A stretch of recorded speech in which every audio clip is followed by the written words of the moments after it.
Chapitre 6. Le désendettement, le jour J. Nous avons tellement de dettes dans notre pays qu'on peut décrire le citoyen moyen comme quelqu'un qui conduit sur une autoroute financée par des obligations, une voiture financée par la banque, dont le carburant est payé par une carte de crédit, et qui va acheter des meubles à crédit pour les placer dans sa maison hypothéquée. J'espère ne jamais en avoir d'autres, dit Alain. Je ne savais tout simplement pas, répond Jeanne. Je n'avais aucune expérience. De quoi parle-t-il? De reptiles venimeux? De matériel radioactif? De drogue? Non, il parle de cartes de crédit. Les Hitchcock doivent plusieurs milliers de dollars à des compagnies de cartes de crédit et paient un fort taux d'intérêt pour avoir ce privilège, entre guillemets. Cette situation est un problème très courant. L'accès facile au crédit a fait augmenter de façon phénoménale le nombre de cartes de crédit par consommateur.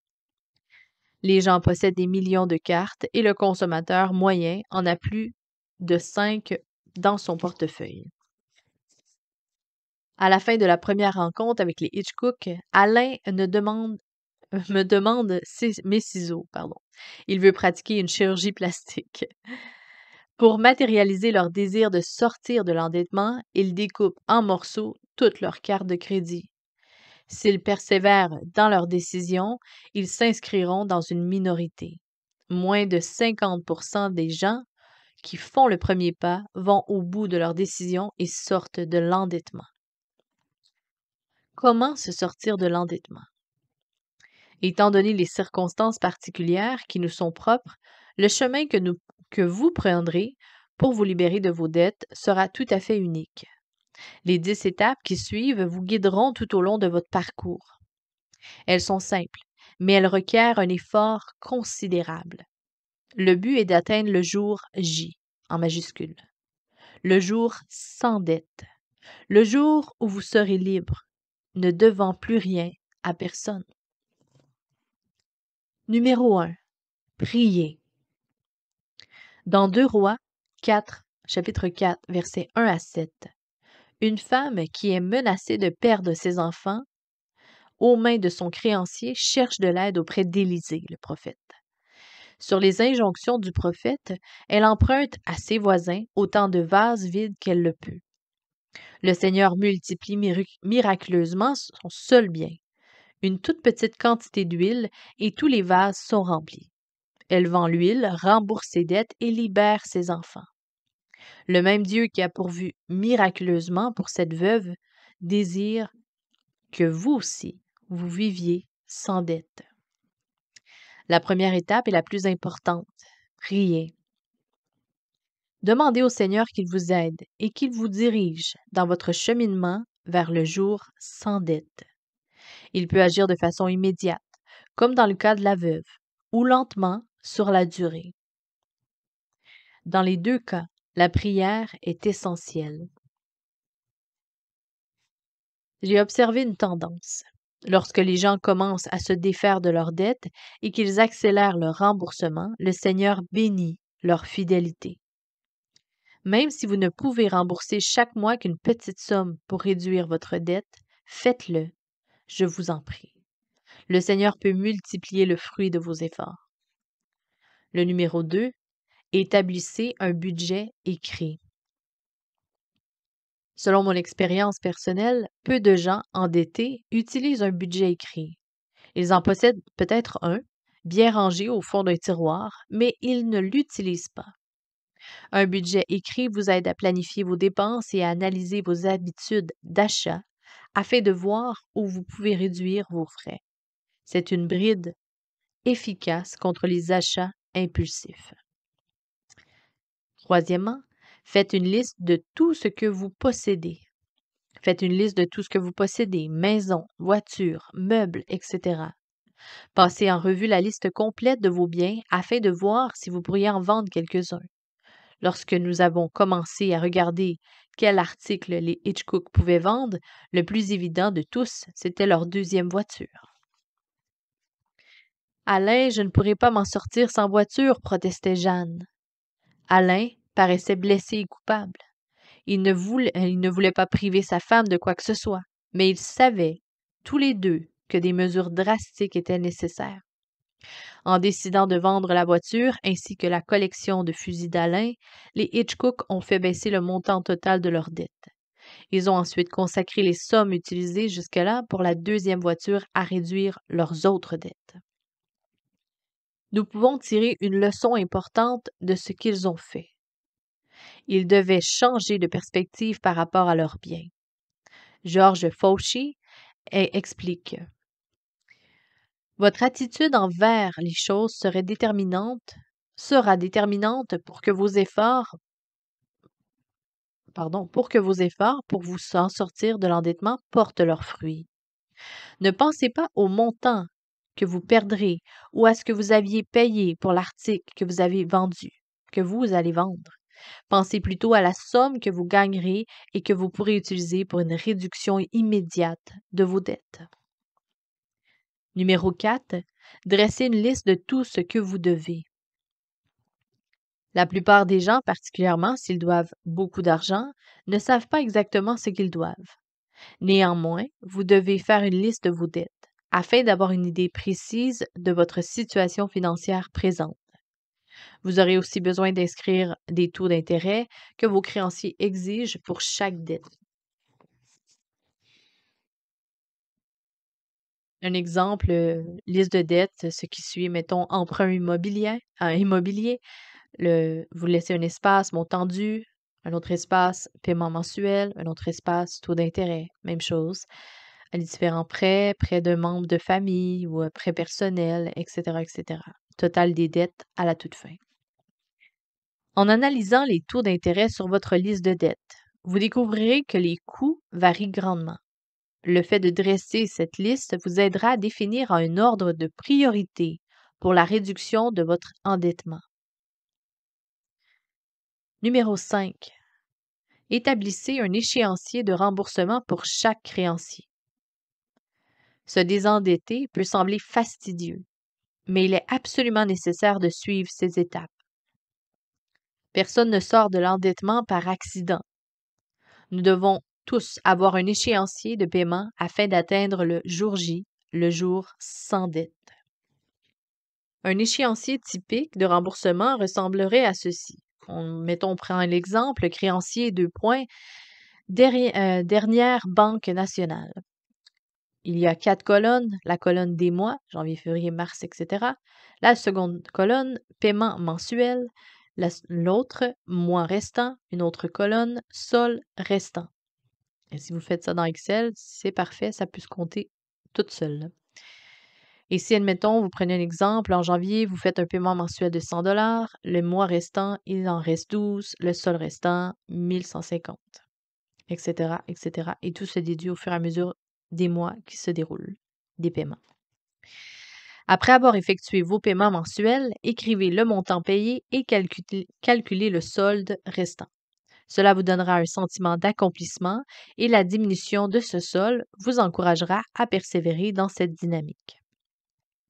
Si vous êtes profondément endetté ou si vous avez des paiements en retard, il peut être bon d'envoyer une copie de votre échéancier à vos créanciers. La plupart des créanciers seront d'accord de travailler avec une personne qui fait un effort sérieux pour rembourser ses dettes. Un créancier appréciera le fait que vous ayez préparé un échéancier et que vous ayez voulu le lui présenter. Décidez quelle dette vous voulez rembourser en premier.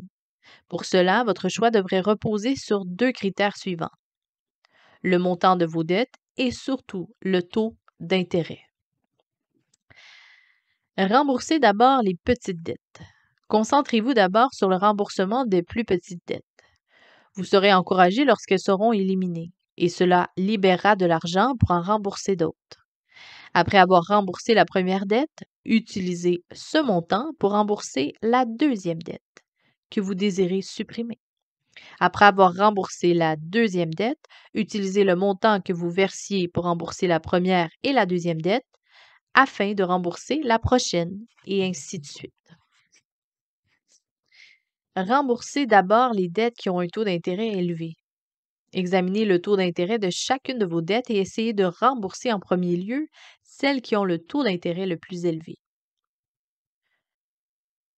Sixièmement, envisagez la possibilité de trouver d'autres sources de revenus. Beaucoup de gens ont un travail qui ne leur rapporte tout simplement pas assez d'argent pour répondre à leurs besoins, même s'ils sont sages dans leurs dépenses. Lorsqu'on envisage un revenu additionnel, il y a deux choses importantes à considérer. Premièrement, décidez d'avance que ce revenu additionnel sera consacré à rembourser vos dettes. Nous avons tendance à dépenser plus que nous gagnons beaucoup ou peu. Les dépenses semblent toujours dépasser les revenus. Deuxièmement, veillez à ce que cet engagement pour accroître votre revenu ne nuise pas à votre relation avec le Seigneur ou avec votre famille. Si vous êtes marié, vous devez vraisemblablement être créatif pour trouver de façon d'impliquer la famille au complet dans une entreprise familiale ou dans un travail qui permettra de rapprocher la famille plutôt que de l'éloigner.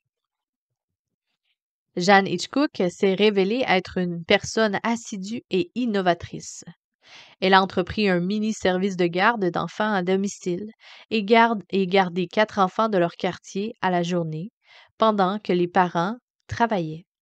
Les Hitchcock ont aussi encouragé leurs 2 aînés à garder des enfants en soirée et en donnant la moitié de leurs revenus. Et les 2 jeunes ont contribué à réduire le niveau d'endettement de la famille. Ce ne sont que quelques idées parmi les centaines d'autres qui permettent d'apporter un revenu complémentaire et de vous sortir de l'endettement plus rapidement. En revanche, peu importe le montant additionnel que vous gagnez, la clé est de vous engager à ce que cet argent soit utilisé uniquement pour réduire l'endettement et non pour augmenter le niveau de vos dépenses. Numéro 7. Ne contractez aucune nouvelle dette. La seule façon que je connaisse de ne contracter aucune nouvelle dette, c'est de tout payer au moment même de l'achat en argent liquide, par chèque ou par carte débit.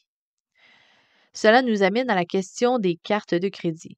Je ne crois pas qu'elles soient mauvaises en elles-mêmes, mais elles sont dangereuses. Les statistiques démontrent que les gens dépensent à peu près un tiers de plus lorsqu'ils utilisent des cartes de crédit que lorsqu'ils paient avec de l'argent liquide. Parce qu'avec cette carte en plastique, ils n'ont pas l'impression de dépenser vraiment de l'argent. Un client dit un jour à un autre, j'aime les cartes de crédit bien plus que l'argent parce qu'elles nous permettent d'aller beaucoup plus loin.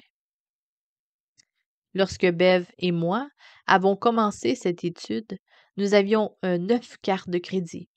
Aujourd'hui, nous n'en gardons qu'une seule. Lorsque j'analyse la situation financière des personnes endettées, j'utilise une méthode empirique, très simple, pour déterminer si les cartes de crédit sont trop dangereuses pour elles. Si elles ne remboursent pas complètement le solde dû à la fin de chaque mois, je leur conseille la chirurgie plastique. N'importe quelle bonne paire de ciseaux fera l'affaire. Huitièmement, soyez content avec ce que vous avez. Nous vivons dans une culture où l'industrie publicitaire a développé des méthodes puissantes et sophistiquées pour persuader le consommateur d'acheter. Bien souvent, le message a pour but de créer un sentiment d'insatisfaction par rapport à ce que nous avons. Une compagnie américaine a ouvert une nouvelle usine en Amérique centrale parce que la main-d'œuvre là-bas était abondante et peu coûteuse. L'ouverture de l'usine s'est déroulée sans encombre jusqu'à ce que les ouvriers reçoivent leur premier chèque de paye. Le jour suivant, aucun des villageois ne s'est présenté au travail. Les dirigeants ont attendu 1, 2, 3 jours. Toujours aucun villageois ne venait travailler. Finalement, le directeur de l'usine va rencontrer le chef du village pour discuter du problème. Pourquoi devrions-nous continuer à travailler? Demanda le chef. Nous sommes satisfaits. Nous avons déjà gagné tout l'argent dont nous avons besoin pour vivre. L'usine est restée inexploitée pendant 2 mois, jusqu'à ce que quelqu'un ait la brillante idée d'envoyer un catalogue de vente par correspondance à chacun des villageois. La lecture des catalogues a suscité de nouveaux désirs chez les villageois. Peu de temps après, ils étaient de retour au travail et l'usine n'a plus eu de problème de recrutement. Considérez ces 3 faits. Plus vous regardez la télévision, plus vous dépensez. Un autre fait, plus vous lisez les catalogues et les magazines et plus vous dépensez. Et le troisième, plus vous achetez, plus vous dépensez. Nous l'avons expérimenté dans notre famille. Par exemple, lorsque ma fille a soudainement envie d'une boisson spéciale que vend tel restaurant à service rapide, je sais qu'elle a vu une publicité à la télévision. Il est manifeste que si nous limitons le temps que nous passons à regarder la télévision, nous limiterons aussi nos désirs. Neuvièmement, envisagez un changement radical dans votre style de vie. Un nombre croissant de gens réduisent leurs dépenses afin de se sortir de l'endettement plus rapidement. Certains vendent leur maison et emménagent dans une maison plus petite, ou louent un appartement, ou encore vont habiter chez un membre de leur famille. Plusieurs vendent leur voiture qui nécessite d'importants paiements mensuels et achètent une voiture usagée à bas prix, qu'ils paient comptant. Ils réduisent temporairement leur style de vie afin de se sortir des dettes. 10e point, n'abandonnez pas. Prenez conscience dès le départ qu'il y aura des centaines de raisons pour abandonner ou pour différer vos efforts à vous sortir de l'endettement. Ne cédez pas à la tentation. Persévérez dans l'engagement que vous avez pris. N'arrêtez pas jusqu'à ce que vous soyez arrivé au but merveilleux de vivre sans aucune dette. Souvenez-vous, sortir de l'endettement est un travail difficile, mais la liberté vaut vraiment la peine que l'on fasse des pieds et des mains pour l'atteindre. Comment éviter le piège d'un prêt d'automobile? L'achat d'une voiture à crédit est une des premières causes de l'endettement des consommateurs. Aux États-Unis, à peu près 70% des voitures sont achetées à crédit. La personne moyenne garde sa voiture entre 3 et 4 ans. La voiture moyenne dure 10 ans. Voici comment vous pouvez éviter de piège de prêt automobile, pardon. Premièrement, décidez d'avance de garder votre voiture au moins 6 ans. Deuxièmement, remboursez complètement votre prêt automobile. Et troisièmement, continuez de verser les mensualités de votre voiture, mais à vous-même, en mettant cet argent sur un compte spécial. Ainsi, lorsque vous serez prêt pour remplacer votre voiture, le montant épargné additionné à la valeur de votre ancienne voiture devrait suffire pour acheter une bonne voiture d'occasion, à faible kilométrage, sans avoir à vous endetter. Que pensez-vous de l'emprunt immobilier? Que pensez de l'emprunt immobilier? Si vous avez contracté un emprunt immobilier, je voudrais vous exhorter fortement à rechercher la volonté de Dieu dans ce domaine. Est-il possible que le Seigneur désire que vous remboursiez tout ce que vous devez, y compris votre emprunt immobilier? Étant donné l'importance d'un emprunt moyen, il s'agit habituellement d'un remboursement à long terme. Lorsque Bev et moi avons commencé à chercher sérieusement ce que Dieu voulait de nous, nous avons senti que nous devions tout rembourser, y compris l'emprunt immobilier. Franchement, c'était un but tout à fait irréaliste pour nous à ce moment-là, mais nous avons cherché comment y parvenir. Examinons le plan de remboursement de l'emprunt immobilier. Ne vous laissez pas impressionner par le montant de l'emprunt ou par le taux d'intérêt. Dans le tableau que je vais vous énumérer verbalement, nous allons imaginer un emprunt de 75 000 € avec un taux d'intérêt de 12 étalé sur une période de 30 ans. La première année, amortissement et intérêt se présentent comme ceci. 1, 2, 3, 4, 5, 6 sur 6 colonnes. Première colonne, paiement de 1 à 12, les mois. Seconde colonne, troisième, les paiements, les intérêts, amortissement et balance. Alors, prenons exemple, le premier paiement en janvier, un paiement de 771,47, les intérêts 750, l'amortissement 21,47. Donc, la balance due du montant de 75 000 € est de 74 978,53. Si on prend l'exemple du dernier, le 12e paiement, le mois de décembre, toujours à 771,47 €, le taux d'intérêt à 747,52, l'amortissement à 23,95. Nous sommes rendus à 74 727,71. Donc, le taux pour l'année est de pardon, j'essaie de lire, pardon. 9 257,64 et le taux d'intérêt, les paiements plutôt, et les paiements, les intérêts, c'est de 8 985,35 et l'amortissement s'accumule à 272,29. Comme vous pouvez le constater, durant les premières années de l'emprunt, presque tous les paiements servent à s'acquitter des intérêts. C'est là où on veut en venir. Sur un total de 9 257,64 € qui ont été versés durant la première année, il n'y a que 272,29 d'amortissement. En fait, dans cet exemple, il faudra 23 ans et demi avant que la part de l'amortissement égale celle des intérêts dans une mensualité. Je ne sais pas ce que vous en pensez, mais l'idée de payer une maison pendant 30 ans ne me paraît pas très enthousiasmant. Si la durée de remboursement pouvait être réduite de 15 ans, le but deviendrait plus accessible. Il existe plusieurs méthodes pour réduire de la moitié la durée du temps de l'emprunt. Une des possibilités consiste à augmenter le montant de votre paiement mensuel. Dans notre exemple, un emprunt de 75 000 € à 12 d'intérêt sur une période de 30 ans demande un paiement mensuel de 771,47 €. Si vous ajoutez 128,70 pour arriver à un remboursement mensuel de 917 €, l'emprunt sera totalement remboursé en 15 ans. Durant ces 15 années, vous aurez payé 23 166 € additionnels et aurez économisé 138 864 € en intérêts pour la durée de votre emprunt. Une autre méthode consiste à payer la part d'amortissement du mois suivant, en plus de votre mensualité de 771,47 €. Si vous le faites régulièrement pendant 15 ans, vous aurez remboursé l'emprunt au complet. Durant les premières années, ce paiement additionnel est minime, mais au fil des ans, il augmente de façon substantielle. Renseignez-vous pour vous assurer que vous pouvez effectuer ces paiements à l'avance sans être pénalisé. Un emprunt immobilier permet normalement le remboursement anticipé. Faites part de votre plan à votre prêteur. Peu d'emprunteurs remboursent d'avance leur mensualité. Ils pourraient être sous le choc pendant quelque temps. La période pendant laquelle Bev et moi avons remboursé notre emprunt a été enthousiasmant.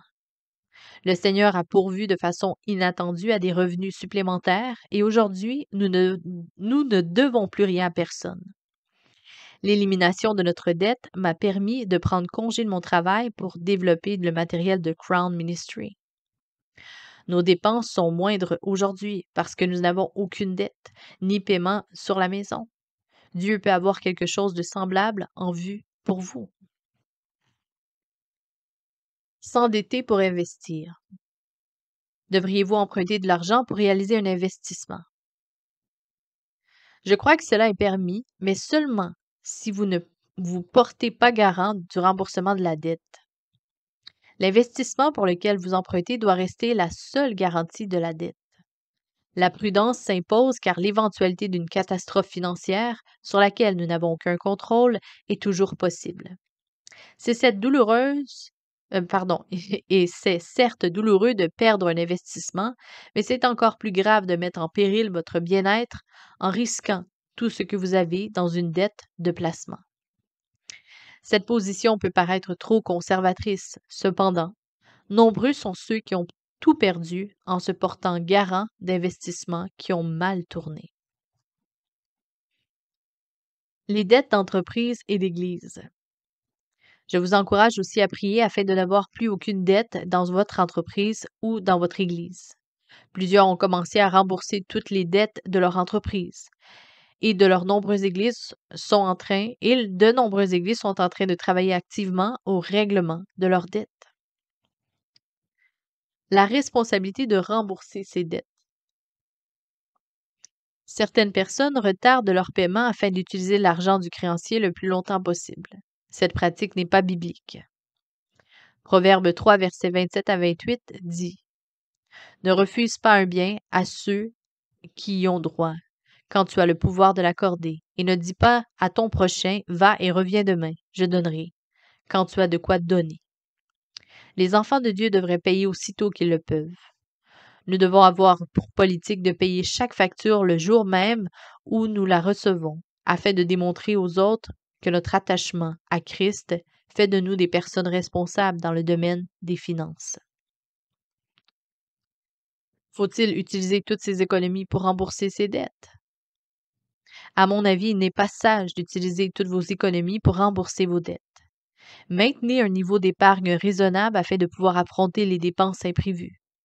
Si vous utilisez toutes vos épargnes pour rembourser vos dettes et qu'une situation inattendue se présente, vous serez probablement obligé d'emprunter pour faire face aux dépenses urgentes. La faillite. Dans le cas d'une faillite, une personne est déclarée insolvable par la loi. Selon le type de faillite, l'autorité compétente peut permettre aux débiteurs de développer un plan de remboursement aux créanciers ou décider de la vente judiciaire de ces biens dont les produits seront distribués aux créanciers à titre de remboursement. Est-ce qu'un enfant de Dieu devrait déclarer faillite? La réponse est généralement non. Psaume 37, verset 21 nous dit « Le méchant emprunte et il ne rend pas, et le juste fait grâce et il donne. » Toutefois, je pense que la faillite serait acceptable dans ces deux conditions, plutôt ces deux circonstances. Quand un créancier force une personne à déclarer faillite, ou quand un conseiller croit que la santé émotionnelle de l'emprunteur est en jeu à cause de son incapacité à faire face à la pression de créanciers irraisonnables. Prenons l'exemple d'un homme qui abandonne ses enfants et son épouse, laissant cette dernière avec les factures de la famille et de l'entreprise dont elle est désormais responsable. Peut-être n'aurait-elle pas les ressources nécessaires ou un salaire suffisant pour faire face à ses obligations. Le traumatisme émotionnel d'un divorce non voulu, jumelé au harcèlement de créanciers indifférents à la situation, peut être un fardeau trop lourd à supporter pour elle. Lorsqu'on a déclaré faillite, on devrait prendre conseil auprès d'une personne compétente afin de déterminer si, légalement, il est possible de rembourser la dette, bien qu'il n'y ait pas d'obligation. Dans ce cas, le remboursement devrait rester tout à fait prioritaire. Si la somme est importante, il s'agit alors d'un objectif à long terme et, dans une grande mesure, la provision surnaturelle de Dieu sera essentielle. La caution ou garantie. La notion de caution est en rapport direct avec celle de l'endettement. Une personne qui co-signe devient légalement responsable de la dette d'un autre. C'est comme si vous empruntiez personnellement l'argent à la banque et que vous le donniez à votre ami ou à un membre de votre famille qui vous demande de co-signer. Une étude faite aux États-Unis a démontré que 50% des personnes qui cautionnent des emprunts bancaires finissent par les payer. De même, 75% des co-signataires pour des emprunts auprès de compagnies de finances finissent par les payer. Malheureusement, bien peu de co-signataires prévoient une telle issue. Les taux d'intérêt sont généralement élevés parce que le créancier professionnel mise sur la solvabilité du co-signataire. Heureusement, les Écritures traitent clairement du sujet. En Proverbe 17, verset 18, il dit « L'homme dépourvu de sens se prend des engagements. Il cautionne son prochain. » Version Louis II. Seul un homme dépourvu d'intelligence s'engage et se porte garant des dettes d'autrui. Version Le Semeur. Un parent co-signe souvent pour acheter la première voiture de son enfant. Mais nous avons décidé de ne pas le faire. Nous voulons enseigner à nos enfants l'importance de ne pas co-signer. Nous voulons aussi les décourager de recourir au crédit.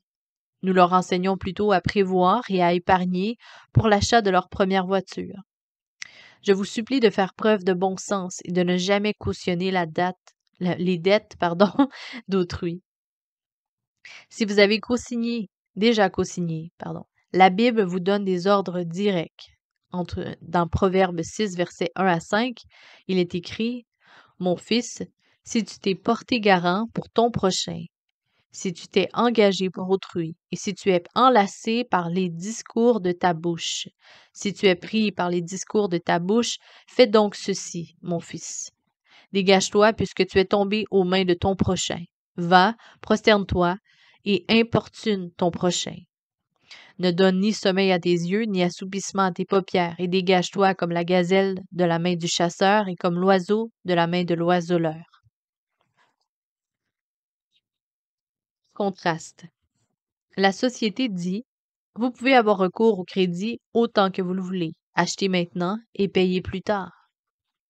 Les Écritures disent, Dieu nous dissuade de recourir au crédit car il nous veut libres pour le servir.